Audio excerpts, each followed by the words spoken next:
ವೀಕ್ಷಕರೇ, ಇವತ್ತು ಉಜಿರೆಯ ಹೃದಯ ಭಾಗದಲ್ಲಿರುವಂಥ ಒಂದು ಮನೆಗೆ ಬಂದಿದ್ದೇವೆ. ಈ ಮನೆ ಆ್ಯಕ್ಚುಲಿ ನನಗೆ ತುಂಬ ಆತ್ಮೀಯರದ್ದು ಮನೆ. ಅದರೊಟ್ಟಿಗೆ ಉಜಿರೆ ಕಾಲೇಜಲ್ಲಿ ನನ್ನ ಪ್ರಾಂಶುಪಾಲರಾಗಿದ್ದ ಡಾಕ್ಟರ್ ಜಯಕುಮಾರ್ ಶೆಟ್ಟಿ ಅವರ ಮನೆ. ಈ ಮನೆ ಕಟ್ಟುವಾಗಿನಿಂದ ನಾವು ಇಲ್ಲಿಗೆ ಬರ್ತಾ ಇದ್ದೆವು. ಈ ಮನೆಗೆ ಇವತ್ತು ಬಂದಿರುವುದಕ್ಕೆ ಒಂದು ಸ್ಪೆಷಲ್ ರೀಸನ್ ಇದೆ. ಅದು ಏನು ಅಂತೇಳಿದರೆ, ಈ ಮನೆ ಕಟ್ಟಿದಾಗ ಇದೊಂದು ಕಾಂಕ್ರೀಟ್ ಮನೆ ಅಂತೇಳಿ ನನಗೂ ಕೂಡ ಅನ್ನಿಸ್ತಿತ್ತು. ಆದರೆ ಕಟ್ಟಿದ ನಂತರ ಅವರು ಅದನ್ನು ಚೇಂಜ್ ಮಾಡಿದ ರೀತಿ ತುಂಬ ಖುಷಿ ಕೊಡ್ತಾ ಇದೆ. ಈಗ ನಾವು ಮನೆ ನೋಡಿದರೆ ಯಾವುದೋ ಒಂದು ಸುಂದರ ಗಾರ್ಡನಲ್ಲಿ ನಾವು ಈ ಮನೆಯನ್ನು ಕಟ್ಟಿದ್ದಾರೆ ಅಥವಾ ಕೃಷಿ ಭೂಮಿಯಲ್ಲಿ ಮನೆಯನ್ನು ಕಟ್ಟಿದ್ದಾರೆ ಅಂತ ಹೇಳುವಂಥ ಅನ್ನಿಸುವ ಥರ ಅವರು ಈ ಮನೆಯನ್ನು ಚೇಂಜ್ ಮಾಡಿದ್ದಾರೆ. ಅವರು ಅಂತ ಹೇಳುವ ಜೊತೆಗೆ ಅವರ ಧರ್ಮಪತ್ನಿಯಾಗಿರುವಂಥ ನವೀನಾ ಮೇಡಮ್ ಅವರು ಕೂಡ ಇದ್ದಾರೆ. ಅವರಿಬ್ಬರ ಇಂಟ್ರೆಸ್ಟು ನಮಗೆ ತುಂಬ ಖುಷಿ ಕೊಡ್ತಾ ಇದೆ. ಹಾಗಾಗಿ ಈ ಎಪಿಸೋಡ್ ಅವರ ಗಾರ್ಡನನ್ನು ನಿಮಗೆ ಪರಿಚಯಿಸುವಂಥ ಒಂದು ಎಪಿಸೋಡ್ ಆಗಿರ್ತದೆ. ಇದನ್ನು ಅವರ ಬಾಯಿನಲ್ಲೇ ಕೇಳ್ಕೊಳ್ಳುವ, ಅವ್ರು ಹೇಗೆ ಮಾಡಿದರು, ಯಾಕೆ ಇದು ಇಂಟ್ರೆಸ್ಟ್ ಬಂತು ಅಂತೇಳಿ. ಮೇಡಮ್, ಫಸ್ಟ್ ನನ್ನ ಹತ್ರ ಇರುವಂಥ ಒಂದು ಕ್ವಶನ್ ಏನು ಅಂತ ಹೇಳಿದರೆ, ಹೆಚ್ಚಾಗಿ ಅಂದರೆ ನಾವು ನೋಡಿದಾಗ ಸಿಟಿಗಳಲ್ಲಿ ಮಾತ್ರ ಕಾರ್ ಪಾರ್ಕಿಂಗ್ ಕೆಳಗೆ ಮನೆ ಮೇಲೆ ಅಂತೇಳಿ ಮಾಡ್ತಾರೆ. ಹಳ್ಳಿಗಳಲ್ಲಿ ಆ ಥರದೊಂದು ಕಾನ್ಸೆಪ್ಟೇ ಇಲ್ಲ. ಅಂಥದ್ರಲ್ಲಿ ನೀವು ಕೆಳಗಡೆ ಕಾರ್ ಪಾರ್ಕಿಂಗ್ ಮಾಡಿ ಮೇಲೆ ಮನೆ ಮಾಡಿದ್ದೀರಿ. ಬಟ್ ಕೆಳಗಡೆ ಇರುವಂಥ ಜಾಗವನ್ನು ಈ ಥರ ಯೂಸ್ ಮಾಡ್ಬೋದು ಅಂತೇಳಿ ಐಡಿಯಾ ಹೇಗೆ ಬಂತು? ಯಾಕಂದರೆ ಸರ್, ಮೊದಲನೇದಾಗಿ ಫಸ್ಟಿಗೆ ಏನಾಯ್ತಂದರೆ, ಮನೆ ಒಕ್ಕಲಿನ ಟೈಮಲ್ಲಿ ಇಲ್ಲಿ ಲಾನ್ ಹಾಕಿದರು. ಸಣ್ಣ ಇಷ್ಟು ಜಾಗದಲ್ಲಿ ಲಾನ್ ಹಾಕಿದರು. ಸ್ವಲ್ಪ ಸಮಯ ನನಗಂದರೆ ಇವರಿಗೆ, ನನ್ನ ಹಸ್ಬೆಂಡ್ಗೆ, ದೇವರಿಗೆ ಹೂ ಇಡೋದಂದರೆ ತುಂಬ ಇಷ್ಟ. ಒಂದೇ ಒಂದು ಗಿಡ ಇರಲಿಲ್ಲ ಇಲ್ಲಿ. ಹಾಗೆ ಫಸ್ಟಿಗೆ ಒಂದು 5 ದಾಸವಾಳ ಗಿಡದಿಂದ ಸ್ಟಾರ್ಟ್ ಆದದ್ದು ನಮ್ಮದು. ಮತ್ತು ಕಲರ್ ಹೂವಿನ ಗಿಡ ಇರಲಿ ಅಂತ, ದೇವರಿಗೆ ಇಡಲಿಕ್ಕೆ ಅಂತ ಫಸ್ಟಿಗೆ ಒಂದು ಹೂವಿದ್ದು ದೇವರಿಗೆ ಇಡುವ ಹಾಗೆ ಇರಲಿ ಅಂತ ನಂದಿ ಬಟ್ಟಲು, ಮಾಮೂಲು ನಮ್ಮ ಹಳ್ಳಿ ಕಡೆಯಲ್ಲಿ ಯಾವೆಲ್ಲ ದಾಸವಾಳಗಳಿರ್ತದೆ, ನಾರ್ಮಲ್ ದಾಸವಾಳಗಳು, ಇದಿಷ್ಟೇ ಜಾಗದಲ್ಲಿ ನಾವು ಸ್ಟಾರ್ಟ್ ಮಾಡಿದ್ದು ಫಸ್ಟಿಗೆ. ಈಗ ನಾನು ನೋಡಿದಾಗ ಇದರಲ್ಲಿ ಹೂವಿನ ಗಿಡ ಎಷ್ಟಿದೆ ಅಷ್ಟೇ ತರಕಾರಿ ಗಿಡಗಳು ಇದೆ. ತರಕಾರಿ ಗಿಡಗಳ ಬಗ್ಗೆ ಮತ್ತೆ ನಾವು ಮಾತಾಡುವ. ಹೂವಿನ ಗಿಡಗಳು ಎಷ್ಟು ವೆರೈಟಿ ಇದೆ ಅಂತ ಹೇಳೋದು ಲೆಕ್ಕ ಮಾಡಿದ್ದೀರಾ? ಲೆಕ್ಕ ಇಷ್ಟವರೆಗಿಲ್ಲ ಸರ್. ಎಲ್ಲಿ ಹೋದ್ರು ಇದು ನಮ್ಮಲ್ಲಿಲ್ಲ, ಇದು ನಮ್ಮಲ್ಲಿಲ್ಲ ಅಂತ. ನಾವು ಫಸ್ಟಿಗೆ ಇಲ್ಲಿ ಬಂದಾಗ ಇದೊಂದು 3 ಗಿಡ ಇತ್ತು. ಇದು ನಿಜವಾಗಿ ಮುಳ್ಳಿನ ಇದಕ್ಕೆ ಅಂತ ಕಿಸ್ಮಿಟ್ ವೈಸ್ ಅಂತ ಹೇಳ್ತಾರೆ. ಅದರಲ್ಲಿ ಇದು ಈಗ ಎಲ್ಲ ಕಲರ್ ಆ್ಯಡ್ ಆದದ್ದು. ಮತ್ತೆ ಯಾವುದಿಲ್ಲ ಅದನ್ನು ಹೋದಲ್ಲಿ ಯಾರಾದರೂ ಫ್ರೆಂಡ್ಸ್ ಮನೆಯಿಂದ ಅಥವಾ ನರ್ಸರಿಯಲ್ಲಿ ನೋಡಿದರೆ, ಇದೆಲ್ಲ ಆಲ್ಮೋಸ್ಟ್ ನನ್ನ ಫ್ರೆಂಡ್ ಮನೆಯಲ್ಲೇ ತಂದದ್ದು ಇದಿಷ್ಟು. ಹಾಗೆ ಇದೊಂದು ಸರ್, ಇದು ಆಲ್ ಸೀಸನ್ ಮಾವಿನ, ಅದನ್ನು ನಾವು ಗ್ರೋ ಬ್ಯಾಗಲ್ಲಿ ಹಾಕಿದ್ದೇವೆ. ಇದೊಂದು ಹಲಸಿನ ಗಿಡ, ಇದು ಅಷ್ಟೇ ಆಲ್ ಸೀಸನ್ ಹೇಳ್ತಾರೆ, ಆಗಬೇಕಷ್ಟೇ. ಇದೀಗ ಜಸ್ಟ್ ಒಂದು 1 ಇಯರ್ ಆಯ್ತಷ್ಟೇ, ಇನ್ನು ಆಗಬೇಕು. ಫಸ್ಟಿಗೊಮ್ಮೆ ಆಗಿತ್ತು, ಫಸ್ಟಿದ್ದು ಕಾಯಿ ಉದುರಿದೆ. ಹಾಗೆ ಇದು ಮಲ್ಲಿಗೆ, ಇದು ಅಷ್ಟೇ ಕಟ್ಟಿಂಗ್ಸಿಂದ ನೆಟ್ಟ ಗಿಡಗಳು, ಹೂ ಆಗ್ತಾ ಇರ್ತದೆ ಇದರಲ್ಲೂ. ಅದೇ ರೀತಿ ಅದರ ನಂತರ ಇದು ಅಪರಾಜಿತ ಹೇಳ್ತಾರೆ ಹಿಂದಿಯಲ್ಲಿ, ಶಂಖ ಪುಷ್ಪ.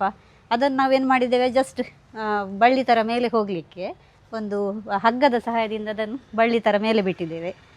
ಇದರಿಂದ ನಿಜವಾಗಿ ತುಂಬ ಹೀಗೆ ದೇವರಿಗೆ ಇಡಲಿಕ್ಕೆ ಅಲ್ಲದೆ ಇದರಲ್ಲಿ ಟೀ ಮಾಡ್ತಾರೆ. ಶಂಖಪುಷ್ಪದ್ದು ಹೂವಿದ್ದೊಂದು ಟೀ ಮಾಡ್ತಾರೆ. ಕಲರ್ 2 ಕಲರ್ ಇದೆ ಇದರಲ್ಲಿ. ಬಟ್ ಆ ಕಲರ್ ಮಾಡಿದ್ರೆ ನಿಮಗೆ ಪರ್ಪಲ್ ಬರ್ತದೆ. ಅದೇ ರೀತಿ ರೈಸ್ ಮಾಡ್ಲಿಕ್ಕೆ ಆಗ್ತದೆ. ಅದೇ ಪಲಾವ್ ತರ ಹೂವಿದ್ದು ಹಾಕಿ ರೈಸ್ ಮಾಡ್ಲಿಕ್ಕೆ ಆಗ್ತದೆ, ಶಂಖಪುಷ್ಪ ರೈಸ್. ಇದು ತೊಂಡೆಯ ಚಪ್ಪರ. ನನಗೆ ತೊಂಡೆ ಅಂದರೆ ಭಾರಿ ಇಷ್ಟ. ಬಟ್ ಅಂಗಡಿಯಿಂದ ತಗೊಂಡು ಬರುವಾಗ ಅದರಲ್ಲಿ ಹೆದರಿಕೆ. ಯಾಕಂತ ಹೇಳಿದರೆ, ಒಂದು ತೊಂಡೆಕಾಯಿ ಕೂಡ ಹುಳ ತಿಂದದ್ದು ಇರುವುದಿಲ್ಲ. ಮತ್ತೆ ನೋಡಿದರೆ ಅದಕ್ಕೆ ತುಂಬ ಪೆಸ್ಟಿಸೈಡ್ಸ್ ಸ್ಪ್ರೇ ಮಾಡ್ತಾರೆ. ಹಾಗಾಗಿ ನನಗೆ ತೊಂಡೆಯ ಗಿಡ ನೆಡಬೇಕು ಅಂತ ಭಾರಿ ಆಸೆ ಇತ್ತು. ಹಾಗಾಗಿ ಒಂದು ತೊಂಡೆ ಗಿಡ ನನ್ನ ಊರಿನಲ್ಲಿ ಅರ್ಕುಳದಲ್ಲಿ ನನ್ನ ಅತ್ತಿಗೆ ನೆಟ್ಟಿದ್ದು ತೊಂಡೆಕಾಯಿ ಆಗ್ತಾಯಿತ್ತು. ಅಲ್ಲಿಂದ ತಂದು ನಾವು ನೆಟ್ಟದ್ದು. ಆರಂಭದಲ್ಲಿ ನಮ್ಮ ಮನೆಗೋಸ್ಕರ ಅಂತ ನಾವು ನೆಟ್ಟದ್ದು. ಈಗ ಬಹುಶಃ ಒಂದು 2 ದಿನಕ್ಕೆ ಕೊಯ್ಯುವಾಗ 100ರಿಂದ 120 ತೊಂಡೆಕಾಯಿ ಸಿಗ್ತದೆ. ಒಳ್ಳೆಯ ಲೋಕಲ್ ವೆರೈಟಿ ತೊಂಡೆಕಾಯಿ. ಮತ್ತು ಸಾಧಾರಣ ಒಂದು 6 ತಿಂಗಳಿಂದ ಆಗ್ತಾನೇ ಇದೆ. ಎಲ್ಲಿವರೆಗೆ ಅಂದರೆ ನಾನು ಅಬ್ಸರ್ವ್ ಮಾಡಿದಾಗ ಬೇರೆ ಥರದಲ್ಲಿ ಚಪ್ಪರ ಮಾಡಿದ್ದೀರಿ. ಹೌದು, ಆ ಥರ ಚಪ್ಪರ ಮಾಡಿದ್ರಲ್ಲಿ ಯಾವ ಥರ ಮಾಡಿದ್ದೀರಿ ಅದನ್ನು? ಅಂದರೆ ಸಿಮೆಂಟ್ ಕಂಬ ಅಲ್ಲ, ಒರಿಜಿನಲಿ ನಾವು ಪೈಪ್ ಹಾಕಿ ಮಾಡಿದ್ದು. ಮತ್ತೆ ನೋಡುವಾಗ ತೊಂಡೆ ಎಷ್ಟು ಬೆಳೆಯಿತು ಅಂತ ಹೇಳಿದ್ರೆ ಅದಕ್ಕೆ ಭಾರ ತಡ್ಕೊಳ್ಲಿಕ್ಕೆ ಆಗಲಿಲ್ಲ. ಅದಕ್ಕೆ ನಾವು ಸಿಮೆಂಟ್ ಕಂಬ ತಂದು 4 ಸಿಮೆಂಟ್ ಕಂಬ, 7 ಫೀಟಿನ ಸಿಮೆಂಟ್ ಕಂಬ ತಂದು ಅದರ ಮೇಲೆ ಈ ಚಪ್ಪರವನ್ನು ಹಾಕಿದ್ದೇವೆ. ಅದರ ನಂತರ ಬಹಳ ತೊಂಡೆಕಾಯಿ ತುಂಬ ಆಗ್ತಾ ಇದೆ. ಬಹುಶಃ ನನ್ನ ಉಜಿರೆಯ ಮಿತ್ರರಿಗೆಲ್ಲ ಸಾಮಾನ್ಯ ತೊಂಡೆಕಾಯಿಯನ್ನು ಕೊಡ್ತಾ ಇದ್ದೇನೆ ನಾನು. ಬಹಳ ಖುಷಿ ಕೊಡುವಂಥ ವಿಚಾರ.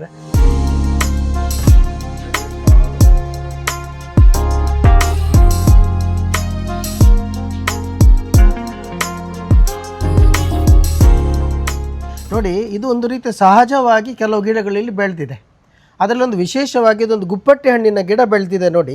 ಈ ಗುಪ್ಪಟ್ಟೆ ಹಣ್ಣು ಅಥವಾ ಇದಕ್ಕೆ ಲ್ಯಾಂಟನ್ ಫ್ರೂಟ್ ಅಂತ ಹೇಳ್ತಾರೆ, ಲ್ಯಾಂಟನ್ ಫ್ರೂಟ್ ಅಂತ. ಇದರಲ್ಲಿ ತುಂಬ ವಿಟಮಿನ್ಸ್ ಉಂಟು. ತನ್ನಷ್ಟಕ್ಕೆ ಗಿಡ ಹುಟ್ಟಿದ್ದು, ಬಹುಶಃ ಎಲ್ಲಿಂದಲೂ ನಾವು ಮಣ್ಣು ತಂದು ಹಾಕಿದ್ದೇವೆ, ಅದರಲ್ಲಿ ಆಗಿದೆ. ಒಂದು ರೀತಿ ಹುಳಿ ಸಿಹಿ ಟೇಸ್ಟ್ ಇದೆ. ಶೈಲೇಶ್ವರೊಮ್ಮೆ ಟೇಸ್ಟ್ ನೋಡಿ ಹೇಗುಂಟು ನೋಡಿ, ಸ್ವಲ್ಪ ಹುಳಿ ಸಿಹಿ ಉಂಟು ನೋಡಿ, ಭಾಳ ಭಾಳ ಟೇಸ್ಟ್. ಅದು ದಿನಕ್ಕೊಂದು 4-5 ಫ್ರೂಟನ್ನು ತಿನ್ನಬೇಕು ಅಂತ ಹೇಳ್ತಾರೆ. ಹಾಗೆ ಹಣ್ಣಾದ್ರೆ ತುಂಬಾ ರುಚಿ, ಒಂದು ಫ್ಲೇವರ್ ಇದೆ. ಹೌದು ಹೌದು ಹೌದು ಹೌದು. ಆ್ಯಕ್ಚುಲಿ ಇದು ಹಳ್ಳಿಗಳಲ್ಲಿದೆ, ಎಲ್ಲ ಕಡೆ ಹಳ್ಳಿಗಳಲ್ಲಿದೆ. ನಾವೆಲ್ಲ ಸಣ್ಣದಿರುವಾಗ ತಿಂತಾ ಇದ್ದೆವು. ಈಗಿನ ಮಕ್ಕಳಿಗೆ ಇದರ ರುಚಿ ಗೊತ್ತಿಲ್ಲ. ಹಾಗಾಗಿ ನಾನೇನು ಮಾಡ್ತೇನೆ ಅಂದರೆ, ಇಲ್ಲಿ ಬಂದವರಿಗೆಲ್ಲ ಈ ಹಣ್ಣನ್ನು ಒಂದು ತೆಗೆದುಕೊಡು, ತಿಂದು ನೋಡಿ ಅಂತ. ಯಾಕಂದರೆ ಇಂಥದ್ದು ಬೆಳೆಸಬೇಕು ಅನ್ನೋ ಕಾರಣಕ್ಕಾಗಿ. ಹಾಗಾಗಿ ನಮಗೆ ಬಹುಶಃ ದಿನಕ್ಕೊಂದು 4-5 ಹಣ್ಣನ್ನು ನಾವು ತಿಂತಾ ಇದ್ದೇವೆ. ನಾವು ಇಬ್ಬರು 4-5 ಅಂದರೆ ಒಂದು 8, 6, 7 ಹಣ್ಣುಗಳನ್ನು ಕೊಯ್ದು ತಿಂತಾ ಇರ್ತೇವೆ. ನೋಡಿ, ಇದೊಂದು ಕಲ್ಯಾಟಿ ಗಿಡ, ನಮ್ಮ ತೋಟಗಳಲ್ಲೆಲ್ಲ ಬೆಳೆಯುವಂಥದ್ದು. ಇದನ್ನು ನಾವಿಲ್ಲಿ, ಇದು ಕೂಡ ಹಾಗೆ ತನ್ನಷ್ಟಕ್ಕೆ ಇಲ್ಲಿ ಬೆಳೆದು ಬಂದದ್ದು. ನಾವೇನು ಅದನ್ನು ತೋರಿಸಂತೆ. ಇದರಲ್ಲಿಯೂ ಪದಾರ್ಥ ಆಗ್ತದೆ, ಇದು ಚಟ್ನಿಗೆ ಆಗ್ತದೆ, ಪದಾರ್ಥ ತುಂಬ ಒಳ್ಳೆಯದಾಗ್ತದೆ, ಚಟ್ನಿ ಮಾಡ್ಬೋದು. ಇದು ನಿಜವಾಗಿ ಬದನೆಯ ಒಂದು ಸಣ್ಣ ವೆರೈಟಿ. ಇದು ನೋಡಿ, ಇದು ಬದನೆ, ಇದು ನಾವು ನೆಟ್ಟ ಬದನೆ. ಇದರಲ್ಲಿ ಈ ವರ್ಷ ಅಂತೂ ನಮಗೆ ಹೇರಳವಾಗಿ ಆಗಿದೆ. ಒಂದು 3-4 ತಿಂಗಳಾಯ್ತು ಅಷ್ಟೇ. ಆಲ್ರೆಡಿ ಈಗ ಇನ್ನೊಂದು 10 ಬದನೆ ವೆರೈಟಿ ಬದನೆ ಗಿಡಗಳನ್ನು ಪುನಃ ನೆಟ್ಟಿದ್ದೇವೆ. ಅದರೊಟ್ಟಿಗೆ ಇದೆಲ್ಲ ನಮ್ಮ ದಾಸವಾಳ ಗಿಡಗಳು. ನಾನು ಹೇಳಿದಾಗೆ ಇದು ಬಸಳೆ. ನಾನು ಫಸ್ಟಿಗೆ ಈ ಸಲ ಗ್ರೋ ಬ್ಯಾಗಲ್ಲಿ ಹಾಕಿದ್ದೆ, ಮತ್ತು ಒಂದು 2 ಬುಡ ನೆಲದಲ್ಲಿ ಹಾಕಿದ್ದು. ಸ್ವಲ್ಪ ಮಳೆ ಬಂದೀಗ, ಸಡನ್ ಮಳೆ ಬಂದದ್ರಿಂದ ಸ್ವಲ್ಪ ಅಷ್ಟು ಇದಾಗಲಿಲ್ಲ ಈಗ. ಬಟ್ ನಮಗೆ ತುಂಬ ಪದಾರ್ಥಕ್ಕೆ ಆಗಿದೆ ಇದು. ನೋಡಿ, ಈ ಬದನೆಯಲ್ಲಿ ಖಾಲಿ 2 ಗಿಡ ಬದನೆ ಇರುವಂಥದ್ದು. ಈ ಸಾಧಾರಣ ಈಗ 2 ಸಲ ಕೊಯ್ಲು ಆಯಿತು. ಈಗ ನೋಡಿ ಪುನಃ ಬದನೆ ಬಂದಿದೆ. ಈಗ ನೀವು ನೋಡಿದರೆ ಸುಮಾರು ಒಂದು 10-16 ಬದನೆ ಈಗ ಇದರಲ್ಲಿ ಉಂಟು, 2 ಗಿಡದಲ್ಲಿ ಉಂಟು. ಸಾಮಾನ್ಯ ಒಂದು 60ರಿಂದ 70 ಬದನೆಕಾಯಿ ನಾವು ಕೊಯ್ಲು ಮಾಡಿದ್ದೇವೆ ಇಷ್ಟ ತನಕ. ಒಮ್ಮೆ ಕೊಯ್ಯುವಾಗ ಒಂದು 3-4 ಬದನೆ, ಒಳ್ಳೆಯ ಗಾತ್ರದ ಬದನೆ ಸಿಗ್ತದೆ. ಇದು ಬಹಳ ದೊಡ್ಡ, ನೋಡಿ ಇದೊಂದು ಬದನೆ ನೋಡಿ, ದೊಡ್ಡ ಬದನೆ ಗಾತ್ರ ಆಗಿದೆ. ಇನ್ನೂ ದೊಡ್ಡದಾಗ್ತದೆ ನೋಡಿ. ಒಂದನ್ನು ಹಣ್ಣಾಗಲಿಕ್ಕೆ ಬಿಟ್ಟಿದ್ದೇವೆ. ಇಲ್ಲಿ ಬೀಜಕ್ಕೋಸ್ಕರ ಬಿಟ್ಟಿದ್ದೇವೆ, ಹೀಗೆ ಬಿಟ್ಟಿದ್ದೇವೆ. ಅದೇ ಹಣ್ಣು ಇನ್ನು ಒಣಗಿಸಿ ಅದರ ಬೀಜ ಬರುವ ವರ್ಷಕ್ಕೆ ಆಗತ್ತೆ. ಹಾಗೆ ಬೇರೆ ವೆರೈಟೀಸ್ ಆಫ್ ಬದನೆಗಳನ್ನು ಹಾಕಿದ್ದೇವೆ. ಅದರೊಟ್ಟಿಗೆ ಇದು ಹೂವಿನ ಗಿಡಗಳು. ಇದನ್ನು ನೀವು ನರ್ಸರಿಯಿಂದ ತರ್ತೀರಾ ಅಥವಾ? ಇದೆರಡು ನಾವು ನರ್ಸರಿಯಿಂದ ತಂದದ್ದು, ಇದು ನಮಗೆ ಒಬ್ರು ಕೊಟ್ಟದ್ದು. ಅಲ್ಲ, ಈಗ ನಂದೊಂದು ಅಂದ್ರೆ ವೀಕ್ಷಕರಿಗೆ ಪರವಾಗಿ ನಾನು ಕೇಳ್ತಾ ಇದ್ದೇನೆ, ಗ್ರೋ ಬ್ಯಾಗ್ ಅಲ್ಲಿ ಬೆಳೆಸೋದು ಒಳ್ಳೇದಾ ಅಥವಾ ಅಂದ್ರೆ ಜಾಗ ಇದ್ದವರು ನೆಲದಲ್ಲಿ ಬೆಳೆಸಿದ್ರೆ ಒಳ್ಳೇದು, ಹೀಗೆ ಒಳ್ಳೇದು ಬರ್ತದೆ. ಗ್ರೋ ಬ್ಯಾಗ್ ಅಲ್ಲಿ ಇದ್ರೆ ಅದು ಲಿಮಿಟೆಡ್. ಆದ್ರೆ ನನ್ನ ಲೆಕ್ಕದಲ್ಲಿ ಗ್ರೋ ಬ್ಯಾಗ್ ಒಳ್ಳೇದು ಅಂತ. ಯಾಕಂದ್ರೆ ಯಾರೊಬ್ರು ಹೇಳ್ತಾ ಇದ್ರು, ಹೌದು, ಅಂದ್ರೆ ಬ್ಯಾಗ್ ಅಲ್ಲಿ ಬೆಳೆಸಿದ್ರೆ ತುಂಬಾ ಅಂದ್ರೆ ನಾವು ಅದಕ್ಕೆ ಕೊಡುವಂತದ್ದೆಲ್ಲ ಅದಕ್ಕೆ ಸಿಗ್ತದೆ. ಹೌದು, ನೆಲದಲ್ಲಿ ಆದ್ರೆ ಅದು ಕಮ್ಮಿ ಆಗ್ತದೆ. ನೋಡಿ ಇಲ್ಲಿಗೆ ಆಕ್ಚುಲಿ ಏನಾಗಿದೆ ಅಂದ್ರೆ ಗಿಡ ಬಹಳ ಒಳ್ಳೇದು ಬಂದಿದೆ. ಇಷ್ಟು ಚಂದಾಗಿ ಹಣ್ಣುಗಳು ಆಕ್ಚುಲಿ ಕಡಿಮೆ, ಆದ್ರೆ ಇದಕ್ಕಿಂತ ಸಣ್ಣ ಗಿಡದಲ್ಲಿ ತುಂಬಾ ಹಣ್ಣುಗಳಾಗಿದೆ. ಯಾಕಂದ್ರೆ ಅದು ಒಳ್ಳೆ ಬಿಸಿಲು ಸಿಗ್ತದೆ ಅದಕ್ಕೆ. ಅಂದ್ರೆ ಎಲ್ಲ ನಾವು ಹಾಕಿದ ಫರ್ಟಿಲೈಸರ್ ಆ ರೀತಿದ್ರಿಂದ ನಾವು ಈ ಸಲ ಬಸಳೆ ಅದರಲ್ಲಿ ನೆಟ್ಟದ್ದು. ಆಲ್ಮೋಸ್ಟ್ ಒಮ್ಮೆದು ಹೋಯ್ತು, ಈಗ ಪುನಃ ಒಂದು ಬಂದಿದೆ ಅದರಲ್ಲಿ. ಅಂದ್ರೆ ಹಾಕಿದ ಗೊಬ್ಬರ ಫರ್ಟಿಲೈಸರ್ ಅದು ಒಂದೇ ಹೇಳ್ಕೊಳ್ತದೆ, ಬೇರೆ ಈ ಹುಲ್ಲು ಅದು ಇದು ಎಕ್ಸ್ಟ್ರಾ ಬರೋದಿಲ್ಲ. ಜಾಗ ಇದ್ದವರು ಈ ರೀತಿ ಮಾಡ್ಕೊಳ್ಬಹುದು, ಬಟ್ ಕಡಿಮೆ ಜಾಗ ಇದ್ದವರಿಗೆ ಗ್ರೋ ಬ್ಯಾಗ್ ಅಲ್ಲಿ ನಾವು ಒಬ್ಸರ್ವ್ ಮಾಡ್ತಾ ಇರ್ತೇವೆ.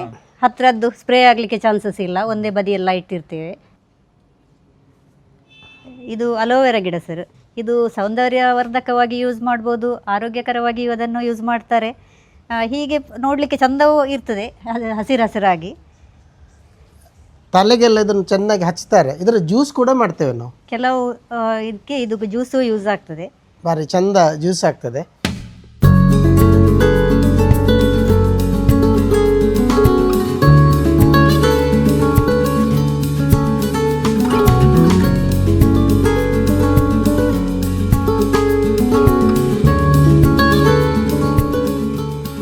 ಇದು ಬೇರೆ ತರದ ಬಸಳೆ ಅಂತೇಳಿ ಅನ್ನಿಸ್ತಾ ಇದೆ.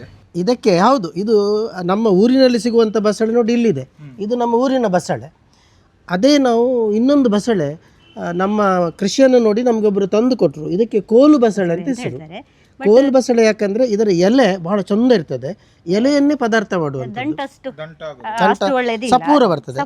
ಅದರಿಂದ ಎಲೆ ಇದು ಕೋಲು ಬಸಳೆ ಹೇಳಿ ಬಳ್ಳಿ ತರ ಬರ್ತದೆ. ಇನ್ನು ಆಗ್ಬೇಕಷ್ಟೇ, ಅದನ್ನು ಉದ್ದ ಜಸ್ಟ್ ಮೇಲೆ ಬಂದಿದೆ ಅಷ್ಟೇ, ಮೊನ್ನೆ ಕೊಟ್ಟದ್ದಷ್ಟೇ ಅವರು. ಇಷ್ಟು ಬೇಗ ಇಷ್ಟು ಉದ್ದ ಬಂದಿದೆ ಅದು.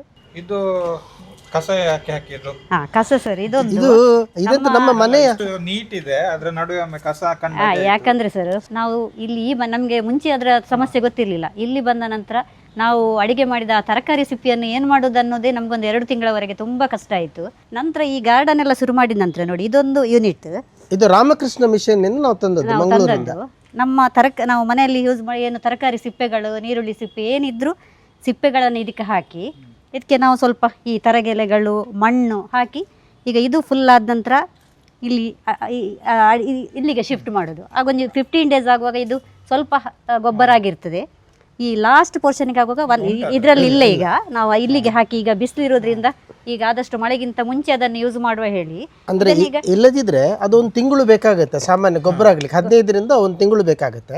ಈಗೇನು ಮಾಡ್ತೇವೆ ಅದರ ಒಳಗೆ ಕೊಳೆತ ನಂತರ ಈ ಬಿಸಿಲಿದ್ದರಿಂದ ಇಲ್ಲಿ ಹಾಕ್ತೇವೆ. ಸೊ ನಮಗೆ ತುಂಬಾ ಗೊಬ್ಬರ ಆಗುತ್ತೆ. ಈಗ ಗೊಬ್ಬರ ಆಗಿ ಅದನ್ನು ಇನ್ನು ನಮ್ಮ ಎಲ್ಲ ಗಿಡಗಳಿಗೆ ಇದನ್ನು ನಾವು ಹಾಕ್ತೇವೆ.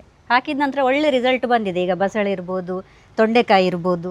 ಸೊ ನಮ್ಮ ಮನೆಯಿಂದ ಯಾವುದೇ ಕಸ ಹೊರಗೆ ಹೋಗೋದಿಲ್ಲ, ಹೊರಗೆ ಹೋಗ್ಲಿಕ್ಕಿಲ್ಲ.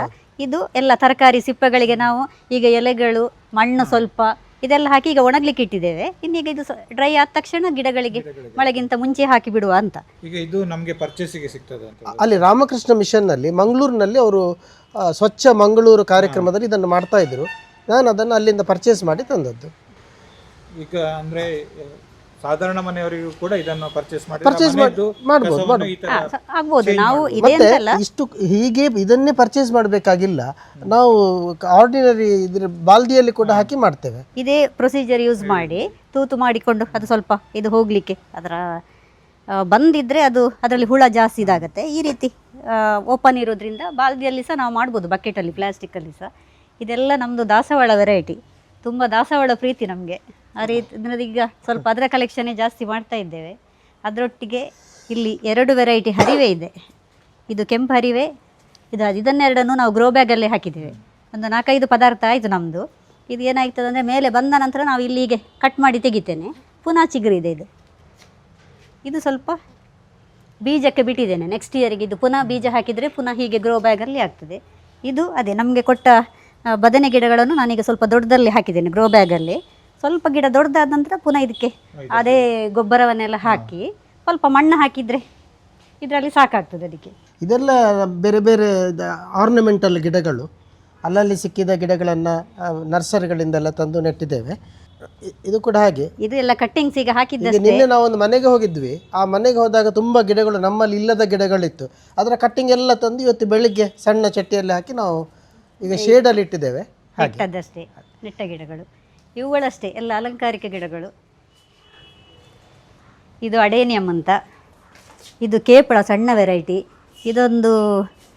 ಇದೆರಡು ವೆರೈಟಿಗಳು. ಕಲಾಂಚು ಅಂತೇಳಿ.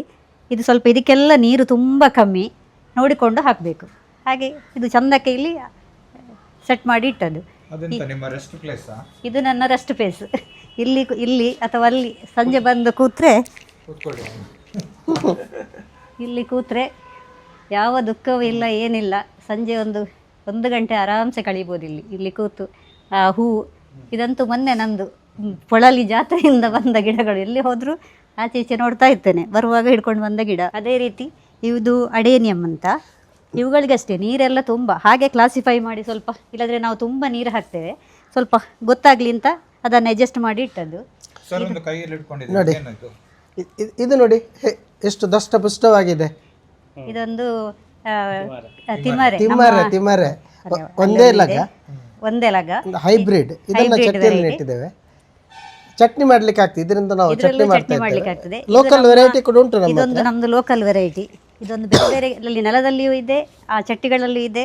ಇದು ಚಟ್ನಿಗೆ ಆಗ್ತದೆ. ಇದೊಂದು ಹೇಳಬೇಕು, ಇದೊಂದು ಸಂದು ಬಳ್ಳಿ ಅಂತ. ಇದು ಗಂಟು ನೋವುಗಳಿಗೆಲ್ಲ ಒಳ್ಳೆಯದು. ಇದರದ್ದು ಚಟ್ನಿ ಮಾಡ್ತಾರೆ. ಇದನ್ನು ಇಷ್ಟು ಕಟ್ ಮಾಡಿ ತೆಗೆದಿದ್ದು ನಾನೀಗ ನೆಟ್ಟದ್ದಷ್ಟೇ. ಕಟ್ ಮಾಡಿ ಅದರ ಒಳಗಿನ ತಿರುಳಿಂದ ಫ್ರೈ ಮಾಡಿಕೊಂಡು ಚಟ್ನಿ ಮಾಡ್ತಾರೆ. ಇದು ಕಾಲು ಗಂಟು ನೋವುಗಳಿಗೆ ತುಂಬ ಒಳ್ಳೆಯದಂತೆ. ಇದೇ ರೀತಿ ನಮ್ಮದು ಇದೊಂದು ಸಾಮ್ರಾಣಿ. ಇದು ನೆಲದಲ್ಲಿಯೂ ಇದೆ, ಹ್ಯಾಂಗಿಂಗ್ ಪಾಟ್ ಆಗಿ ಅಲಂಕಾರಿಕವಾಯ್ತದು. ಇದು ಮೆಡಿಸಿನಲ್ ವ್ಯಾಲ್ಯೂ ಇರುವಂಥದ್ದು. ಮಕ್ಕಳಿಗೆ ಯಾವುದಕ್ಕದು ಶೀತ ನೆಗಡಿ ಇರುವಾಗ ಯೂಸ್ ಮಾಡಲಿಕ್ಕೆ ತುಂಬ. ಇದು ಚಟ್ನಿ ಆಗ್ತದೆ, ಕಷಾಯ ಎಲ್ಲದಕ್ಕೂ ಯೂಸ್ ಆಗ್ತದೆ. ಇದು ಕನಕಾಂಬರ. 2 ವೆರೈಟಿ ಇದೆ ನನ್ನ ಹತ್ರ. ಇದು ಸದಾ ಪುಷ್ಪ ಗಿಡಗಳು. ತುಂಬ ಕಲರ್ಸ್. ಇದು ಸ್ವಲ್ಪ ಮೇಂಟೆನೆನ್ಸ್ ಕಮ್ಮಿ, ಹಾಗೆ ಈ ಸಲ ಇದನ್ನು ಸ್ವಲ್ಪ ಜಾಸ್ತಿ ಕಲೆಕ್ಟ್ ಮಾಡ್ತಾ ಇದ್ದೇನೆ. ಇನ್ನು ಇದು ಇಲ್ಲೆಲ್ಲ ಇರೋದು ನೆಲ ಗುಲಾಬಿಗಳು. ಮತ್ತು ಇದೊಂದು ಸರ್, ಇದೆಲ್ಲ ಜ್ಯೂಸ್ ಬಾಟ್ಗಳನ್ನು ನಾನು ಕಟ್ ಮಾಡಿ ಆದಷ್ಟು ಪ್ಲಾಸ್ಟಿಕ್ಕನ್ನು ರೀಯೂಸ್ ಮಾಡುವ ಹಾಗೆ ಪೇಂಟ್ ಮಾಡಿ ಈ ಗಿಡಗಳನ್ನು ನೆಟ್ಟದ್ದು. ಇದು ಅಷ್ಟೇ, ಮೇಂಟೆನೆನ್ಸ್ ಸ್ವಲ್ಪ ಕಮ್ಮಿ ಇದಕ್ಕೆ. ಇದೆಲ್ಲ ನಮ್ಮ ಬೋಗನ್ವಿಲ್ಲ ಕಲೆಕ್ಷನ್ಸ್. ಇದು ಅಷ್ಟೇ, ತುಂಬ ಇದಕ್ಕೆ ನೋಡಲಿಕ್ಕೂ ಖುಷಿ ಆಗ್ತದೆ, ಬಟ್ ಇದನ್ನು ಮೇಂಟೆನೆನ್ಸ್ ಸ್ವಲ್ಪ ಕಮ್ಮಿ ಇದಕ್ಕೆಲ್ಲ. ಇದರಲ್ಲಿ ಯಾವುದು ಕಲರ್ ಇಲ್ಲ, ಹಾಗೆ ನೋಡಿ ಯಾವಾಗಲೂ ತರ್ತಾ ಇದ್ದೇವೆ. ಇದೊಂದು ನಮ್ಮದು ಲಿಂಬೆ ಗಿಡ, ಇನ್ನು ಆಗಬೇಕಷ್ಟು. ಇದಕ್ಕೇನು ಅಂತ ಹೇಳಿದರೆ, ಈ ನಿಂಬೆ ಗಿಡದ ವಿಶೇಷ ಏನು ಅಂತ ಹೇಳಿದ್ರೆ, ನಾನು ದಿನಾ ನೀರು ಹಾಕ್ತಾ ಇದ್ದೆ. ನಿಂಬೆಕಾಯಿ ಆಗ್ತಾ ಇಲ್ಲ. ಯಾರೋ ಬಂದು ಹೇಳಿದ್ರು, ಇಲ್ಲ ಅದಕ್ಕೆ ನೀರು ಹಾಕಬೇಡ, ಸ್ಟ್ರೆಸ್ ಕೊಡು ಅಂತ. ಹಾಗಾಗಿ ಈಗ ಸ್ಟ್ರೆಸ್ ಕೊಟ್ಟಿದ್ದೇವೆ, ನೀರು ಹಾಕ್ತಾ ಇಲ್ಲ. ಕಾಂಕ್ರೀಟ್ನ ಹತ್ರ ಇಟ್ಟಿದ್ದೇವೆ ಮತ್ತು ಸ್ಟ್ರೆಸ್ ಕೊಟ್ಟಿದ್ದೇವೆ, ನೀರು ಹಾಕ್ತಾ ಇಲ್ಲ. ನಿನ್ನೆ ಮಳೆ ಬಂದು ಸ್ವಲ್ಪ ಅದಕ್ಕೆ ನೀರು ಸಿಕ್ಕಿದೆ ಅಷ್ಟೇ. ಈ ಸಲ ಆಗ್ತದ ನೋಡ್ಬೇಕು. ಇದೆಲ್ಲ ವೆರೈಟಿ ಸರ್, ಬೋಗನ್ವಿಲ್ಲ ವೆರೈಟಿ. ಇಲ್ಲಿ ಒಂದು 10-11 ವೆರೈಟಿ ಇದೆ ನಮ್ಮ ಹತ್ರ. ಇನ್ನೊಂದು 2 ಆಗಬೇಕಷ್ಟೇ ಅದರಲ್ಲಿ ಹೂ ಅಲ್ಲಿದೆ. ಇದು ಸದಾಪುಷ್ಪ ವೆರೈಟಿ ಮಲ್ಲಿಗೆ ನೆಟ್ಟಿದ್ದೇವೆ. ಇದು ಮಲ್ಲಿಗೆ ಸ್ಯಾಂಪ್ಲಿಂಗ್ ನೆಟ್ಟಿದ್ದೇವೆ. ಇದೊಂದು ಬೇರೆ ವೆರೈಟಿ ಮಲ್ಲಿಗೆ. ಇದು 3 ಶಂಕರಪುರ ಮಲ್ಲಿಗೆ, 3 ಗಿಡ ನೆಟ್ಟಿದ್ದೇವೆ. ಇದು ನನ್ನ ಕರಿಬೇವು, ನೆಲದಲ್ಲೂ ಉಂಟು, ಒಂದು ಚಟ್ಟಿಯಲ್ಲಿ ಉಂಟು. ನಮಗೆ ಪದಾರ್ಥಕ್ಕೆ ವರ್ಷ ಇಡೀ ಬೇಕಾಗುವಷ್ಟು ಆಗ್ತದೆ. ಕರಿಬೇವಿನೊಟ್ಟಿಗೆ ಕಹಿಬೇವು ಉಂಟು. ಇದರ ಗಾಳಿ ಒಳ್ಳೆಯದು ಹೇಳ್ತಾರೆ ವಾತಾವರಣಕ್ಕೆ, ಅದಕ್ಕೂ ಒಂದು ನೆಟ್ಟಿದ್ದೇವೆ. ಇದೊಂದು ನುಗ್ಗೆ ಸೊಪ್ಪು, ನಮಗೆ ದೋಸೆಗೆ ಅದಕ್ಕೆ ಬೇಕಾಗುವಷ್ಟು. ಇಲ್ಲಿ ಅಂದರೆ ನೆಲದಲ್ಲಿ ಹಾಕಲಿಕ್ಕೆ ಜಾಗ ಇಲ್ಲ, ಹಾಗೆ ಒಂದು ಬಾಲ್ದಿಯಲ್ಲಿ, ಇದೆಲ್ಲ ಬಾಲ್ದಿಯಲ್ಲಿ ಹಾಕಿದ ಗಿಡಗಳು. ಇದು ಗಾಂಧಾರಿ ಮೆಣಸು, ಇದು ಮೆಣಸು, ಭಾರಿ ಖಾರದ್ದು ಲೋಕಲ್ ವೆರೈಟಿ ಎಲ್ಲ. ಇದು ನೆಲಬಸಳೆ, ಬಸಳೆಯಲ್ಲಿ ಇದು ಪದಾರ್ಥಕ್ಕಾಗ್ತದೆ. ಇದೊಂದು 2 ಗಿಡ ಇದೆ. ಇದೆಲ್ಲ ಮೆಣಸಿನ ಗಿಡಗಳು. ಮತ್ತು ಸೈಡಲ್ಲೆಲ್ಲ ಆದಷ್ಟು ಈ ಕೇಪಳ ಹೂವಿದ್ದು ವೆರೈಟಿ ಕಲರ್ಸ್ ಹಾಕಿ, ಬೇರೆ ಬೇರೆ ಕಲರ್ಸ್ ಹಾಕಿದ್ದೇವೆ. ಆ ಕಂಪೋಸ್ಟ್ ಆಗುವಂಥ ಕಸವನ್ನೆಲ್ಲ ನಾವು ಕಂಪೋಸ್ಟ್ ಪಿಟ್ಟಲ್ಲಿ ಮಾಡ್ತೇವೆ. ಉಳಿದದ್ದನ್ನೆಲ್ಲ ಈ ರೀತಿ ನಮ್ಮ ಹಳ್ಳಿಗಳಲ್ಲಿ ಹಿಂದೆ ಸುಡುಮಣ್ಣು ಮಾಡ್ತಾ ಇದ್ರು. ಅಂದರೆ ಗಿಡಗಳಿಗೆಲ್ಲ ಇರ್ಬೋದು. ಮತ್ತು ಹಾರ್ಡ್, ಈಗ ಮಾವಿನ ಗೊರಟೆ ಎಲ್ಲ ಇದ್ದರೆ ಅದು ಅದರಲ್ಲಿ ಕರಗೋದಿಲ್ಲ ನಮ್ಮ ಕಂಪೋಸ್ಟಲ್ಲಿ. ಹಾಗೆ ಇದಕ್ಕೆಲ್ಲ ಹಾಕಿ ಸ್ವಲ್ಪ ಮಣ್ಣು, ಆ ತರಗೆಲೆ ಬಿದ್ದದ್ದು ಗಿಡದ್ದೆಲ್ಲ ಹಾಕಿ ಸ್ವಲ್ಪ ಮಣ್ಣು ಹಾಕಿ ನಾವು ಸುಡ್ತೇವೆ. ಇದನ್ನು ಸುಡು ಮಣ್ಣು ಅಂತ, ಅದನ್ನು ಈ ಹೊಸ ಗಿಡಗಳು ನಡುವಾಗ ಅದನ್ನು ಹಾಕಿ ಯೂಸ್ ಮಾಡ್ತೇವೆ. ಹಾಗೆ ಯಾವುದು ವೇಸ್ಟ್ ಆಗಲಿಕ್ಕಿಲ್ಲ ಇಲ್ಲಿ. ನಮಗೆ ತುಂಬ ಖುಷಿ ಕೊಟ್ಟದಂದರೆ ಈ ದಾಸವಾಳ, ನಾವು ಕಷ್ಟಪಟ್ಟದ್ದಕ್ಕೆ ಒಳ್ಳೆ ಫಲ ಕೊಟ್ಟಿದೆ. ಎಲ್ಲದರಲ್ಲೂ ಒಳ್ಳೆ ದಾಸವಾಳಗಳಾಗ್ತಾ ಉಂಟು. ವೆರೈಟಿ ದಾಸವಾಳಗಳಿದೆ. ಈಗಂತೂ ಅದರ ಕಲೆಕ್ಷನೇ ಜಾಸ್ತಿ ಆಗ್ತಾ ಉಂಟು. ಎಲ್ಲ ವರ್ಷ ಆಯಿತು. ಎಲ್ಲ ಪಾಟಲ್ಲೇ ಹಾಕಿದ್ದೇವೆ. ನೆಲದಲ್ಲಿ ಸ್ವಲ್ಪ ಆರ್ಡಿನರಿ ನಮ್ಮ ಊರಿನ ಲೋಕಲ್ ವೆರೈಟಿ. ಇದೆಲ್ಲ ಕಸಿ ವೆರೈಟಿ. ಇದು ನಮ್ಮದು ಹ್ಯಾಂಗಿಂಗ್ ಪಾಟ್ಗಳು. ದಿನಕ್ಕೊಂದು ಅರ್ಧ ಗಂಟೆಯದ್ದು, ಬೆಳಿಗ್ಗೆ ಅರ್ಧ ಗಂಟೆ, ಸಂಜೆ ಅರ್ಧ ಗಂಟೆ ಕೆಲಸ ಆಗ್ತದೆ ನಮಗೆ. ಅದು ಕೆಲಸ ಉಂಟು. ಮತ್ತು ಒಂದು ಖುಷಿ ಅಂದರೆ ಹೌದು, ನೀರು ನಾವು ನಾವೇ ಹಾಕ್ಲಿಕ್ಕೆ. ಹೌದು, ಸ್ವತಃ ಪೈಪ್ ಇದೆ, ಪೈಪಲ್ಲಿ ನೀರು ಹಾಕ್ತಾ ಹೋಗ್ತೇವೆ. ಸಂಜೆ ಒಂದು ಅರ್ಧ ಗಂಟೆ, 1 ಗಂಟೆ ಬೇಕು ಸಾಧಾರಣ. ಎಲ್ಲದಕ್ಕೆ ನೀರು ಹಾಕ್ಲಿಕ್ಕೆ 1 ಗಂಟೆ ಬೇಕು. ಹೌದು. ನನಗೆ ಮತ್ತೊಂದು ಖುಷಿ ಕೊಟ್ಟ ವಿಚಾರ ಸರ್, ಈ ಸಲ ನವರಾತ್ರಿ ಟೈಮಲ್ಲಿ ನಾವು 9 ದಿನಕ್ಕೆ 9 ಕಲರ್ನ ಹೂವಿನಿಂದ ದೇವರನ್ನು ಅಲಂಕಾರ ಮಾಡಿದ್ದೇವೆ. ನಮ್ಮದೇ ಗಿಡಗಳಿಂದ ಫಸ್ಟಿಂದ ಹಿಡಿದು ನವರಾತ್ರಿವರೆಗೂ ದೇವರನ್ನು ಫುಲ್ ಇದೇ ಹೂವಿನಿಂದ ಎಲ್ಲ ಕಲರಲ್ಲಿ ಯಾವುದು ಕಲರ್ ಆ ದಿವಸದ್ದು ಅದನ್ನು ನೋಡಿ ಅಲಂಕಾರ ಮಾಡಿದ್ದೇವೆ. ಅದು ತುಂಬ ಖುಷಿ ಕೊಟ್ಟ ವಿಚಾರ. ನೆಮ್ಮದಿ, ಇಷ್ಟು ಕಷ್ಟಪಟ್ಟದ್ದಕ್ಕೆ ನಮ್ಮ ಖಂಡಿತ ತುಂಬ ಖುಷಿಯಾಗಿದೆ ಅದು. ಸರ್, ಇದೆಲ್ಲ ನಮ್ಮ ಕ್ರೋಟಾನ್ ಗಿಡಗಳ ಕಲೆಕ್ಷನ್. ಫಸ್ಟಿಗೆ ನಾವು ಇದರಿಂದಲೇ ಸ್ಟಾರ್ಟ್ ಮಾಡಿದ್ದು. ಇದು ಸ್ವಲ್ಪ ಲೋ ಮೈಂಟೆನೆನ್ಸ್, ಹಾಗೆ ಹೆಚ್ಚು ನೀರೊಂದು ಹಾಕಿದರೆ ಆಯಿತು, ಭಾರಿ ಏನು ಅದಕ್ಕೆ ಹುಳ ಬರುವುದಿಲ್ಲ, ನೋಡಲಿಕ್ಕೆ ಚಂದ ಅಂತೇಳಿ ಫಸ್ಟಿಗೆ ಆದಷ್ಟು ಹೋದಲ್ಲಿಂದ ಅಲ್ಲಿಂದ ಸ್ವಲ್ಪ ಸ್ವಲ್ಪ ಗೆಲ್ಲು ತಂದು ಕಲೆಕ್ಟ್ ಮಾಡಿದ ಗಿಡಗಳು ಇವುಗಳೆಲ್ಲ. ಇವುಗಳಿಗೆ ಗಿಡ ನಿಮ್ಗೆ ಎಲ್ಲಿ ಸಹ ಸಿಗ್ತದೆ. ಈಗ ನಮ್ಮ ವೀಕ್ಷಕರು ಕೇಳ್ಬೋದು, ಹೆಚ್ಚಿದ್ದು ಪಾಟ್ಗಳನ್ನು ಹಾಕಿದ್ದೀರಿ. ಪಾಟ್ಗಳನ್ನು ಎಲ್ಲಿಂದ ಕಲೆಕ್ಟ್ ಮಾಡಿ? ನಾವು ಪಾಟ್ ಅಂದರೆ ಹೆಚ್ಚಿನ ಮಣ್ಣಿನ ಪಾಟ್ ಕೆಲವು ತಗೊಂಡಿದ್ದೇವೆ. ಕೆಲವು ನಮ್ಮ ರಿಲೇಟಿವ್ ಒಬ್ರು ಕೊಟ್ಟದ್ದು, ಅಂದರೆ ಅವರಿಗೀಗ ಗಾರ್ಡನ್ ಮಾಡ್ಲಿಕ್ಕೆ ಆಗ್ತಾ ಇಲ್ಲ, ಬಟ್ ಸಿಗ್ತದೆ ಮಣ್ಣಿನ ಪಾಟ್ಗಳು ಸಿಗ್ತದೆ. ಈಗ ಕೆಲವರು ಮಣ್ಣಿದ್ದು ಯೂಸ್ ಮಾಡ್ತಾರೆ, ಕೆಲವರು ಪ್ಲಾಸ್ಟಿಕ್ ಮಾಡ್ಬೋದು. ಅಂದ್ರೆ ಇಂಡೋರ್ ಇದ್ದಕ್ಕೆಲ್ಲ ಪ್ಲಾಸ್ಟಿಕ್ ಒಳ್ಳೇದು, ಒಳ್ಳೇದಾಗ್ತದೆ. ಮತ್ತೆ ಬಹಳ ಚೀಪಲ್ಲಿ ಸಿಗ್ತದೆ. ರೋಡ್ ಸೈಡ್ ಅಲ್ಲಿ ಕೂಡ ಬಹಳ ಚೀಪಲ್ಲಿ ಸಿಗ್ತದೆ. ಧರ್ಮಸ್ಥಳ ದೀಪೋತ್ಸವದಲ್ಲಿ ಒಂದು 30 ಸಣ್ಣ ಪಾಟ್ಗಳು, ಬರೀ ಹ್ಯಾಂಗಿಂಗ್ ಪಾಟ್. ನಾನು ಹಾಗೆ ಹೊತ್ತು ತಗೊಳ್ಳೋದು ಬೇಡ ಅಂತೇಳಿ ಆಚೆ ಸೈಡ್ ಇದ್ದದ್ದೆಲ್ಲ 20 ರೂಪಾಯಿಗೆ ತಗೊಂಡ ಪಾಟ್ಗಳು. ಅದರಲ್ಲಿ ನಾನೇ ಅದಕ್ಕೆ ಹಗ್ಗ ಹಾಕಿ ಆ ರೀತಿ ಕಮ್ಮಿಗೂ ಸಿಗ್ತದೆ. ಆಲ್ಮೋಸ್ಟ್ ಸಾಧಾರಣ ಒಂದು 80-90 ರೂಪಾಯಿಗೆ ಸಾಧಾರಣ ದೊಡ್ಡ ಪಾಟ್ಗಳೇ ಕ್ವಶನ್ಸ್ ಬರ್ತದೆ. ಇಷ್ಟು ಅಂದ್ರೆ 8 ಸೆನ್ಸ್ ಜಾಗ ಅಂತ ಹೇಳಿದ್ರೆ, ಆ 8 ಸೆನ್ಸ್ ಜಾಗದಲ್ಲಿ ಮನೆ ಇದೆ, ಮನೆ ಬಿಟ್ಟು ಇರುವಂತ ಜಾಗ, ಅದರಲ್ಲಿ ಇಷ್ಟು ಕೃಷಿ ಮಾಡಿದ್ದೀರಿ ಅಂದ್ರೆ ಮನೆಗೆ ಬೇಕಾಗಿರುವಂತ ತರಕಾರಿ ಮಾಡಿದ್ದೀರಿ ಅಥವಾ ಹೂ ಗಿಡಗಳೆಲ್ಲ ಮಾಡಿದ್ದೀರಿ. ಈ ತರ ವಿಡಿಯೋಸ್ ಹಾಕಿದ ಕೂಡಲೇ ಒಂದು ಕ್ವಶನ್ ನಮ್ಗೆ ಬರುವಂತದ್ದು, ಎಷ್ಟು ಖರ್ಚಾಯಿತು ಅಂತ ಹೇಳುವಂಥದ್ದು ಸಾಧಾರಣ. ನಮಗೆ ಅಂದರೆ ನಾವು ಕೆಲವು ಗಿಡಗಳನ್ನು ಮಾತ್ರ ದುಡ್ಡು ಕೊಟ್ಟು ತಂದಿದ್ದೇವೆ, ಅದಕ್ಕೆ ಮಾತ್ರ ಬೆಲೆ ಕೊಟ್ಟದ್ದು. ಅದು ಬಿಟ್ಟರೆ ಎಲ್ಲ ಲೇಬರ್ ವರ್ಕ್ ನಾವೇ ಮಾಡಿದ್ದು. ಅದಕ್ಕೆ ಚಟ್ಟಿಗೆ ಮಣ್ಣು ತುಂಬಿಸುವಂಥದ್ದು, ಸಣ್ಣ ಪುಟ್ಟ ದೊಡ್ಡ ಹೊಂಡ ಮಾಡಲಿಕ್ಕೆ ಮಾತ್ರ ನಾವು ಲೇಬರನ್ನು ಆಶ್ರಯಿಸಿದ್ದೇವೆ. ಈ 2 ವರ್ಷಗಳಲ್ಲಿ ಸಾಮಾನ್ಯ ಒಂದು 10ರಿಂದ 15 ಸಲ ವರ್ಕರ್ಸ್ ಬಂದಿರ್ಬೋದು, ಒಬ್ಬ ವರ್ಕರ್ ಬಂದಿರ್ಬೋದು, ಉಳಿದೆಲ್ಲ ನಾವೇ ಮಾಡಿದ್ದು. ಇದೆಲ್ಲ ಸರ್, ಇದೆಲ್ಲ ಏನಿಲ್ಲ. ಇದ್ರ ಒಟ್ಟಿಗೆ ಇನ್ನೊಂದು ವಿಷಯ ಹೇಳಬೇಕು ಸರ್. SDM ಕಾಲೇಜಲ್ಲಿ ಪ್ರಿನ್ಸಿಪಲ್ ಆಗಿದ್ರು ಅಂತ ಹೇಳುವಂಥದ್ದು ಆಗ ಹೇಳಿದ್ದೆ. ಅವರ ನಿವೃತ್ತ ಜೀವನ ಈ ಥರ ಮಾಡ್ತಾ ಇದ್ದಾರೆ ಸರ್. ನಿಮಗೆ ಏನು ಅನ್ನಿಸ್ತದೆ ಈಗ ನಿವೃತ್ತಿ ಆದಾಗ? ಕೆಲವರಿಗೆ ಅದು ಎಂಡ್ ಅಂತ ಹೇಳುವಂಥ ಒಂದು ಇದಿರ್ತದೆ, ಇನ್ನು ನಾನು ಏನು ಮಾಡೋದು ಅಂತ ಹೇಳುವಂಥ ಒಂದು ಕ್ವೆಶನ್ ಮಾರ್ಕ್ ಬರ್ತದೆ.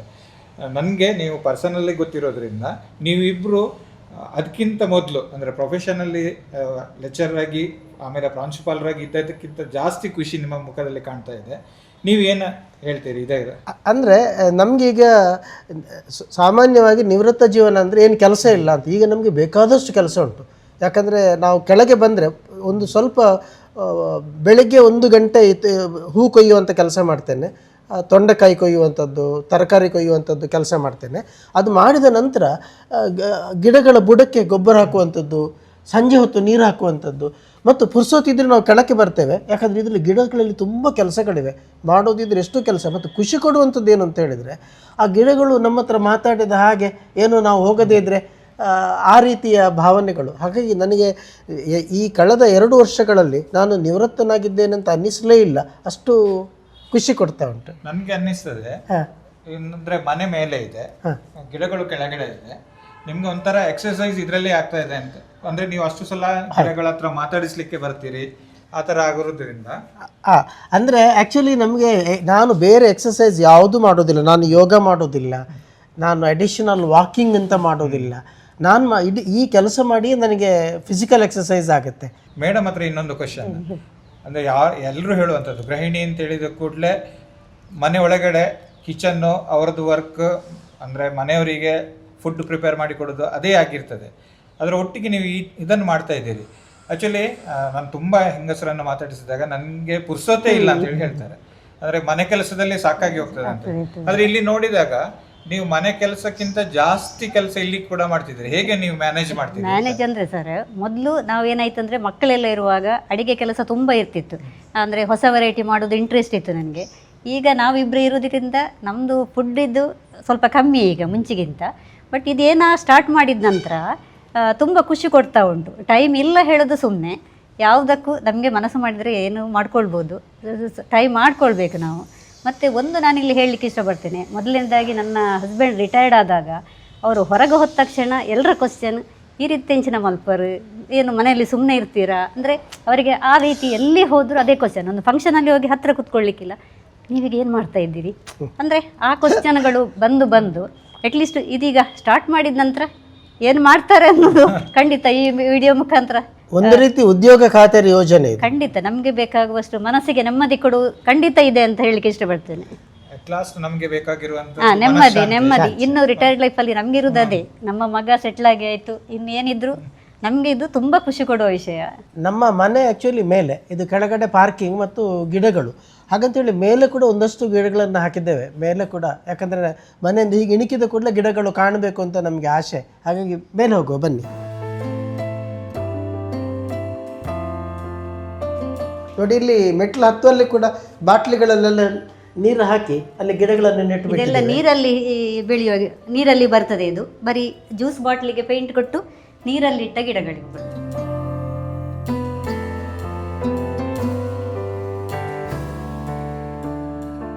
ಇಲ್ಲಿ ಮೇಲೆ ಇರುವಂಥದ್ದೆಲ್ಲ ಆರ್ನಮೆಂಟಲ್ ಗಿಡಗಳು. ಇಲ್ಲಿ ಹ್ಯಾಂಗಿಂಗ್ ಪಾಟ್ ಕೂಡ ಹಾಕಿದ್ದೇವೆ. ಇದು ಹ್ಯಾಂಗಿಂಗ್ ಪಾಟ್ ಏನಂತ ಹಾಕಿದ ನಂತರ ಇಲ್ಲಿ ತುಂಬ ಹಕ್ಕಿಗಳು ಬರ್ತಾ ಉಂಟು, ಬಹಳ ಖುಷಿ ಕೊಡುವಂಥದ್ದು. ಮೊನ್ನೆ ಒಂದು ಹಕ್ಕಿ ಬಂದು ನೋಡಿ ಇಲ್ಲಿ ಗೂಡು ಕಟ್ಟಿ, ಇದರಲ್ಲಿ ಗೂಡು ಕಟ್ಟಿ 2 ಮರಿಗಳು ಹಾರಿ ಹೋಗಿದೆ. 2 ಮರಿಗಳು ಹಾರಿ ಹೋಗಿದೆ ಇದರಿಂದ. ಹಾಗೆ ಬಹಳ ಖುಷಿ ಕೊಟ್ಟಿದೆ. ಅದನ್ನು ನೋಡಿದ್ದು ಅಬ್ಸರ್ವ್ ಮಾಡೋದೇ ನಮ್ಗೊಂದು ಖುಷಿ ದಿನ. ಒಂದು 3 ವಾರ ಅದೇ ಕೆಲಸ ನಮಗೆ ಅದನ್ನು ನೋಡುವಂಥದ್ದು. ಇದೆಲ್ಲ ಶೋ ಪ್ಲಾಂಟ್ಸ್. ಸ್ವಲ್ಪ ನೀರು ಕಮ್ಮಿ, ಇದಕ್ಕೆ ನೆರಳು ಬೇಕು, ಸ್ವಲ್ಪ ತುಂಬ ಬಿಸಿಲು ಬೀಳಬಾರ್ದು. ಕೆಲವರು ಹೇಳ್ತಾರೆ ಗಿಡಗಳೆಲ್ಲ ನೆಟ್ಟರೆ ಸೊಳ್ಳೆ ಬರ್ತದಂತ. ನಮಗೆ ಸೊಳ್ಳೆಯ ತೊಂದರೆ ನಮಗಿಲ್ಲ. ಆ್ಯಕ್ಚುಲಿ ಸೊಳ್ಳೆ ಉಪದ್ರ ಕೊಡ್ತಾ ಇಲ್ಲ, ಇದರಿಂದಾಗಿ ಸೊಳ್ಳೆಯನ್ನು ಜಾಸ್ತಿ ಆಗೋದಿಲ್ಲ. ಬಟ್ ಒಳ್ಳೆಯ ನಾವು ಪೇಟೆಯಲ್ಲಿ ಇದ್ದೇವೆ ಅಂತ ಅನ್ನಿಸೋದೇ ಇಲ್ಲ. ಆ್ಯಕ್ಚುಲಿ ನಮಗೆ ಹೈವೇಗೆ ಇಲ್ಲಿಂದ ಒಂದು 50 ಮೀಟರ್ ಕೂಡ ಇಲ್ಲ ಡಿಸ್ಟೆನ್ಸ್, ಬಟ್ ನಮಗೆ ಗೊತ್ತೇ ಆಗೋದಿಲ್ಲ. ವೀಕ್ಷಕರೇ, ಜಯಕುಮಾರ್ ಶೆಟ್ಟಿ ಸರನ್ನು ನಾನು ನಮ್ಮ ಪ್ರಾಂಶುಪಾಲರು SDM ಕಾಲೇಜು ಪ್ರಾಂಶುಪಾಲರಾಗಿದ್ದರು ಅಂತೇಳಿ ನಿಮ್ಮನ್ನು ಪರಿಚಯ ಮಾಡಿಸಿದ್ದೇನೆ. ಅದರ ಒಟ್ಟಿಗೆ ಈಗ ಅವರು ನಿವೃತ್ತಿಯಾದ ನಂತರ ಈ 8 ಸೆಂಟ್ಸಲ್ಲಿ ಏನೆಲ್ಲ ಮಾಡಿದರು ಅಂತ ಹೇಳುವಂಥದ್ದು ಕೂಡ ನಿಮಗೆ ಹೇಳಿದ್ದೆ. ಆದರೆ ಇನ್ನೊಂದು ವಿಷಯ ಅವರ ಬಗ್ಗೆ ನಾನು ಹೇಳಬೇಕು ಅಂತೇಳಿ ಅನ್ನಿಸ್ತಾ ಇದೆ. ನಮಗೆಲ್ಲ ಗೊತ್ತಿರುವ ಹಾಗೆ ಅರ್ಕೊಳ ಬೀಡು ಅಂತ ಹೇಳುವಂಥದ್ದು ನಮ್ಮ ದಕ್ಷಿಣ ಕನ್ನಡದಲ್ಲಿ ತುಂಬ ಪ್ರಸಿದ್ಧಿ ಪಡೆದಿರುವಂಥ ಒಂದು ಬೀಡು. ಆ ಬೀಡಿನ ಒಬ್ಬ ಮೆಂಬರ್ ಅಂತಲೇ ಹೇಳ್ಬೋದು. ಅವರ ಕುಟುಂಬದ ಸದಸ್ಯ ಅವರು ಸುಮಾರು 60 ಎಕರೆಗಳಷ್ಟು ವಿಶಾಲವಾಗಿರುವಂಥ ಜಮೀನು ಹೊಂದಿರುವಂಥ ಆ ಬೀಡಿನ ಒಬ್ಬರು ಈ ಥರ ಕೃಷಿ ಮಾಡ್ತಾ ಇದ್ದಾರೆ ಅಂತ ಹೇಳುವಂಥದ್ದು ಅದು ಆ ಕುಟುಂಬದ ಒಂದು ಮಹಿಮೆ ಅಂತೇಳಿ ಅನ್ನಿಸ್ತಾ ಇದೆ. ಅವರು ಅಲ್ಲಿಂದ ಈ ಕಾಂಕ್ರೀಟ್ ಇದಕ್ಕೆ ಬಂದರೂ ಕೂಡ ಈ 8 ಸೆನ್ಸಲ್ಲಿ ಕೂಡ ಅವರು ಅವರ ಏನು ಬೇರು ಅಂತೇಳಿ ಹೇಳ್ತೇವೆ ಇದನ್ನು ಮರೀಲಿಲ್ಲ. ಇಲ್ಲಿ ಕೂಡ ಅವರು ತುಂಬ ಚಂದದಲ್ಲಿ ತುಂಬ ಖುಷಿ ಕೊಡುವಂಥ ಒಂದು ಏನು ಗಾರ್ಡನ್ ಮಾಡಿದ್ದಾರೆ. ಆ ಗಾರ್ಡನ್ ಮಾಡಿರುವಂಥ ನಿಮ್ಮ ಈ ದಂಪತಿಗಳಿಗೆ ನನಗೆ ತುಂಬ ಖುಷಿ ಆಗ್ತದೆ. ಯಾಕಂದರೆ ನಮ್ಮ ಮನೆಯವರ ಥರ, ನಮ್ಮ ಅಣ್ಣ ಅತ್ತಿಗೆ ಅಂತ ಹೇಳ್ಬೋದು, ಆ ಥರ ಇರುವಂಥವರ ಈ ಸುಂದರ ವಿಡಿಯೋ ಅಂದರೆ ನಮ್ಗೆ ಗೊತ್ತಿದೆ ಇದು ತುಂಬ ಚೆಂದ ಬಂದಿದೆ ಅಂತ ಹೇಳುವಂಥದ್ದು. ಹಾಗಾಗಿ ಎಲ್ಲ ವೀಕ್ಷಕರಿಗೆ ಇದು ನಿಮಗೆ ಪ್ರೇರಣೆ ಆಗಲಿ. ನೀವು ಎಲ್ಲಿ ಕೂಡ ಇರಿ, ಅದನ್ನು ಹೇಗೆ ಕೂಡ ಇರಿ, ಒಂದು ಸಣ್ಣ ಗಾರ್ಡನ್ ಮಾಡಿ ಆ ಗಾರ್ಡನ್ನಿಂದ ನಿಮ್ಮ ಖುಷಿ ಇನ್ನಷ್ಟು ವೃದ್ಧಿ ಆಗ್ತದೆ ಅಂತ ಹೇಳುವಂಥದ್ದು ಆಶಯ. ಅದು ನಿಮಗೆ ಪ್ರೇರಣೆ ಆಗಲಿ ಅಂತ ಹೇಳುವಂಥದ್ದು ಮಾತಿನೊಂದಿಗೆ ಈ ಎಪಿಸೋಡ್ ನಾವು ಮುಗಿಸ್ತಾ ಇದ್ದೇವೆ. ಧನ್ಯವಾದ.